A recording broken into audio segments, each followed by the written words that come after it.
ప్రభు నామమున అందరికీ శుభములు, వందనములండి. మనము మన విశ్వాస జీవితంలో దేవుని దగ్గర కొన్నిసార్లు కొన్ని అప్లికేషన్స్ పెట్టుకుంటుంటామండి. ప్రభువా నాకు గవర్నమెంట్ జాబ్ రావాలి, ప్రభువా నాకు మంచి వివాహం జరగాలి, ఇంకా నాకు బిడ్డలు కలగాలి, నా అనారోగ్యం నుంచి నేను విడిపింపబడాలి అని మనము కొన్నిసార్లు కొన్ని అప్లికేషన్స్ దేవుని దగ్గర పెట్టుకుంటాము. అయితే కొన్ని అడిగిన వెంటనే జరిగిపోతుంటాయి, కొన్ని జరగవు, ఆగిపోతుంటాయి. అయితే వాటికి ఏమని ఇదవుతూ ఉంటామంటే, నేను ఎప్పటి నుండి ఎన్నిసార్లు నిన్ను అడిగాను ప్రభా, అయినా నువ్వు నాకు దాన్ని ఇవ్వలేదు అని నిష్ఠూర పెట్టేవారముగా, నిష్ఠూర పడేవారముగా మనం ఉంటూ ఉంటాము. అయితే అది రైట్ వే కాదండి. తండ్రి బిడ్డలకి ఏది మంచిదో అదే చేస్తారు కదా. మరి మన బిడ్డలకు మనం ఒకటి ఇవ్వలేదనంటే దానివల్ల వానికి వచ్చే మేలు కంటే కీడే ఎక్కువని మనం భావించాము కనుక అతనికి మనం అది ఇవ్వడానికి ఇష్టపడము, ఆ బాలునికి లేక. అలాగే మనం ఎన్నిసార్లు అడిగినా ప్రభు మనకి ఇవ్వట్లేదంటే, ఒకటి దానికంటే బెటర్ దెన్ ప్రభు మనకి చూస్ చేసి ఉండొచ్చు, లేదు రెండు అది మనకు మంచిదై ఉండకపోయి ఉండొచ్చు. మన ప్రేమ మన తండ్రి పట్ల యథార్థమైనదైతే మనం ఎలా ఆలోచిస్తామనంటే అండి, మన ఆలోచన విధానం ఇలా ఉంటుంది. నువ్వు అడిగావు, 1-2 సార్లు అడిగావు, నువ్వు అడగక ముందే ఆయన ప్రేమను బట్టి నా బిడ్డకి ఏం కావాలో నేను అన్ని తెలుసుకుంటాను అని ఆయన గ్రహించేవారుగా ఉంటారు. అయితే మనం అడిగినప్పుడు కూడా ఆయన నెరవేర్చలేదనంటే దాని గురించి ఆయన దానికంటే నువ్వు అడిగింది చిన్నదైతే ఆయన పెద్దది ఇవ్వడానికి ప్రణాళిక కలిగి ఉన్నాడు. లేదు అది అసలు ఇవ్వట్లేదు అని అంటే అది నీకు వద్దని ఆయన నిర్ణయించుకున్నాడు. లేదు ఆయన నీకు ఇవ్వాలి అని నీకు మాట ఇస్తే, మాట ఇచ్చిన వాడు ఖచ్చితంగా నెరవేర్చేవాడిగా ఉంటాడండి. ఆయన మాట ఉదాహరణకు కాదండి, నా రియల్ లైఫ్లో నేను ఒక సమస్య గురించి, ఒక బాధ గురించి కన్నీరు మున్నీరు అయిపోతున్నాను. అయితే ప్రభు అన్నారు, బుధవారానికి నీ కార్యం జరుగుతుంది అని అన్నారు. అయితే నాకు ఈరోజు ట్యూస్డే, రేపు వెడ్నెస్డే, రేపే జరుగుతుందా కార్యం అని నేను అనుకున్నాను. రేపు జరగలేదండి, ఆ రోజు జరగలేదు, అంటే ఆ నెక్స్ట్ డే జరగలేదు, బుధవారానికి జరుగుతుందని అన్నారు. కానీ బుధవారము ఆ నెక్స్ట్ డేనే బుధవారం. కానీ మనం ఎలా ఆలోచిస్తామంటే, ఆయన చెప్పారంటే ఈరోజే ఇప్పుడే రేపే అయిపోతుంది అని మనం తొందరపడుతూ ఉంటాము. కానీ అలా కాదు, ఆయన మాట ఇచ్చారు కనుక మాట ఖచ్చితంగా ఆయన నెరవేరుస్తారు. అయితే అది ఎలాగూ నెరవేరిందంటే, ఈ బుధవారము ఈ బుధవారం అని చెప్పారు, రేపే బుధవారము, నేను రేపే జరుగుతుందని అనుకున్నాను, కానీ జరగలేదు. ఆ తర్వాత కూడా వెంటనే జరగవలసిన కార్యము రోజు పెండింగ్ పడుతూ బుధవారం రోజు వచ్చినప్పుడే ఆ కార్యము జరిగిందండి. మరి అప్పుడు ఆ కార్యము ఆ రోజున నేను సాయంత్రం 6 గంటలకి నేను ఆ విషయాన్ని తెలుసుకున్నప్పుడు చాలా సంతోషపడ్డాను. ప్రభువు ఇలా మాట ఇస్తే ఇలా నెరవేరుస్తారు అని నా జీవితంలో నేను రుచి చూశాను, నాకు అర్థమైందండి. మరలా ఇంకొక విషయంలో, మా హస్బెండ్ జాబ్ విషయంలో నాకు 2 నెలలకి జాబ్ వస్తుంది అని ప్రభు స్వరం విన్నాను. అయితే 2 నెలలు అని అంటే ఆ రోజు నేను ఈ రోజు నుంచి డేట్ ఎంత అని నేను వేసుకోలేదు. నేను నిద్రలో మర్చిపోయాను. లేచిన తర్వాత కూడా 2 నెలలకు వస్తుంది అన్నారు. 2 నెలలు అంటే ఎన్ని నెలలు అవుతుందో, ఎన్ని రోజులు అవుతుందో అని అనుకున్నాను. కానీ నేను లెక్క పెట్టుకోలేదు. కానీ అండి, ఆ రోజు ఆయన నాకు చెప్పినప్పటి నుండి ఆయన లెక్క పెట్టుకొని ఆయన కార్యాన్ని నెరవేర్చిన వారిగా ఉన్నారు.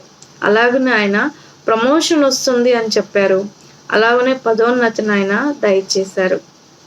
అలాగా ప్రభు మనకు ఏదైనా మాట ఇస్తే మాట నెరవేర్చే వారిగా ఉంటారు. ఇదిగోండి,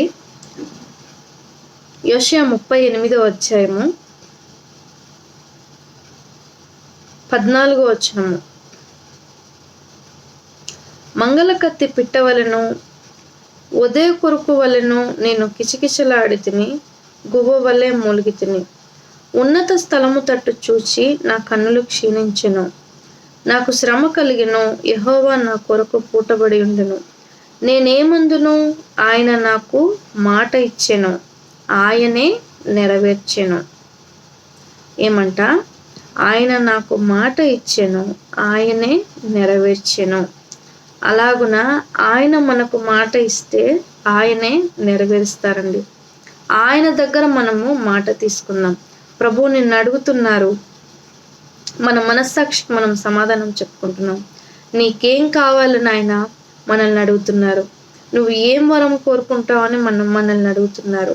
అయితే మనము దేవా నాకు నాకు గవర్నమెంట్ జాబ్ రావాలి, గవర్నమెంట్ డాక్టర్గా పోస్ట్ రావాలి, ఇంకా మ్యారేజ్ అవ్వాలి పాపకు, మేము లైఫ్లో బాగా సెటిల్ అవ్వాలి. అవన్నీ వస్తాయండి, అవన్నీ దొరుకుతాయి.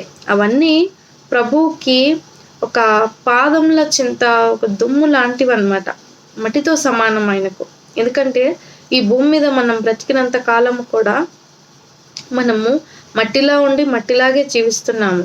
మహిమలోనికి మనం మార్చబడాలంటే దానికి టైం ఉంది. మనం పరిశుద్ధపరచబడతాం భూమి మీద, కానీ ఎంత అయినప్పటికీ మనం మట్టివారమే. మనము సంపూర్ణ మహిమలోనికి చేర్చబడాలంటే అది పరలోకంలో. అయితే మనము ఎంతవరకు మనం ప్రయాసపడుతూ ఉంటామనంటే, ఎవరైనా సమస్త జీవరాశులు కూడా గాలితో, ఊపిరితో గాలి పీల్చుకునే, ముక్కులతో గాలి పీల్చుకునే, ఆ నోటితో గాలి పీల్చుకునే, అంటే తన ప్రతి ఒక్క భూమి మీద ప్రతి ఒక్క జీవి తుది శ్వాస ఎందుకోసం పోరాడుతుందనంటే, తనకున్న చిన్న పొట్ట, అంటే చీమ అయినా సరే, కనపడని, మన కంటికి కనపడని కీటకాలైనా సరే ఎందుకోసం అవి పోరాడతాయంటే, వాటికున్న ఆ చిన్న పొట్టను నింపుకోవడానికే ప్రయాసపడతాయి. అయితే అవే అలా ఉన్నప్పుడు మనమేం చేస్తుంటాము? మనము కూడా అదే ప్రయాసపడుతూ ఉంటాము. కానీ కాదండి, సొలొమోను గారు దేవుడు ప్రత్యక్షమయ్యి నీకేం కావాలో అని అడుగు అని అన్నప్పుడు, బహుశా ఆయన అన్నారంట, దేవా ఈ ప్రజలను పరిపాలించుటకు నాకు కావలసిన జ్ఞానము దయచేయి అని అన్నారంట. అయితే మనము ఏమని అడగాలి ప్రభువునంటే, దేవా నా ప్రవర్తన అంతటి యందు నేను జాగ్రత్తగా నడుచుకొని నీ మనస్సు నొప్పించేదానిగా కాకుండా, గాయపరిచేదానిగా కాకుండా, నీకిష్టురాలుగా జీవించే బిడ్డగా నన్ను మార్చు తండ్రి అని మనము ప్రార్థన చేసి ప్రభువుకి ఇష్టలముగా మనం జీవించాలి. అప్పుడు మనము ఏది అడిగినా కూడా మన బిడ్డల విషయంలో మన ఆశ, మన కోరిక ఏది అయినప్పటికీ అది మనకు మన పాదముల చెంతకు వచ్చేదిగా ఉంటుంది. కనుక మొదట నా రాజ్యమును నా నీతిని మొదట వెతుకుడి, అప్పుడు అవన్నీ మీకు దొరుకును. కనుక మనం ఆయన రాజ్యాన్ని, ఆయన నీతిని వెతుకుతాము, ఆయన ప్రేమను మనం అంగీకరించి స్వీకరిద్దాము. ఆయన సన్నిధిలో ఆయన దివ్య ప్రేమను, దివ్య కృపను మనము, మన బిడలము, మన కుటుంబం అంతటి మీద ప్రభువైన యేసు నిండుగా మెండుగా దయచేసి నూరంతల ఫలింపును, విత్తబడిన వాక్యము అపవాది ఎత్తుకొని పోకుండా భద్రపరిచి ఆయన దీవెన ఆశీర్వాదం నిండుగా మెండుగా దయచేసి ఆయన ప్రేమలో, ఆయన కృపలో భద్రపరచును గాక. ఆమేన్. Praise the Lord. May God bless you.